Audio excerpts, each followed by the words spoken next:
ಇನ್ನು ಬಳ್ಳಾರಿ ಸೇರಿ ವಿವಿಧ ಜಿಲ್ಲೆಗಳಲ್ಲಿ ಬಾಣಂತಿಯರ ಸಾವು ಪ್ರಕರಣಕ್ಕೆ ಸಂಬಂಧಪಟ್ಟಂತೆ ಈ ಬಾಣಂತಿಯರ ಸಾವುಗಳ ಬಗ್ಗೆ ವಿಪಕ್ಷ ಬಿಜೆಪಿ ಹೋರಾಟವನ್ನ ನಡೆಸುತ್ತಲೇ ಬರ್ತಾ ಇದೆ.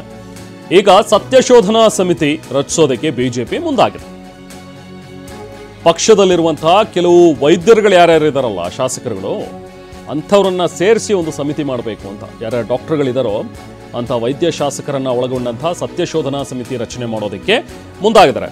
ಶಾಸಕರಾಗಿರುವಂತಹ ಡಾಕ್ಟರ್ ಚಂದ್ರು ಲಮಾಣಿ ಇದ್ದಾರೆ, ಡಾಕ್ಟರ್ ಶೈಲೇಂದ್ರ ಬೆಲ್ದಾಳೆ ಇದ್ದಾರೆ, ಡಾಕ್ಟರ್ ಅವಿನಾಶ್ ಜಾಧವ್ ಇದ್ದಾರೆ. ಸೊ ಇವರೆಲ್ಲರೂ ಕೂಡ ಮೆಡಿಕಲ್ ಡಾಕ್ಟರ್ಸ್ ಇವರೆಲ್ಲರೂ. ಸೊ ಇವರೆಲ್ಲ ಸೇರಿ ಶಾಸಕರ ತಂಡ ಒಂದು ರಚನೆ ಮಾಡ್ತಾ ಇದ್ದಾರೆ. ಒಂದೆರಡು ದಿನಗಳಲ್ಲಿ ಸತ್ಯಶೋಧನಾ ತಂಡ ರಚನೆ ಆಗುತ್ತೆ. ವಿವಿಧ ಜಿಲ್ಲೆಗಳ ಆಸ್ಪತ್ರೆಗಳಿಗೆ ಇವರು ಭೇಟಿ ನೀಡಿ ಮಾಹಿತಿಯನ್ನು ಕಲೆ ಹಾಕ್ತಾರೆ.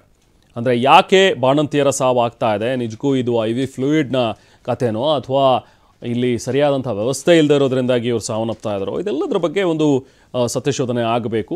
ಹಾಗಾಗಿ ಈಗ ವಿಪಕ್ಷ BJP ಕೂಡ ಈಗ ಸತ್ಯಶೋಧನೆಗೆ ಮುಂದಾಗ್ತಾ ಇದೆ.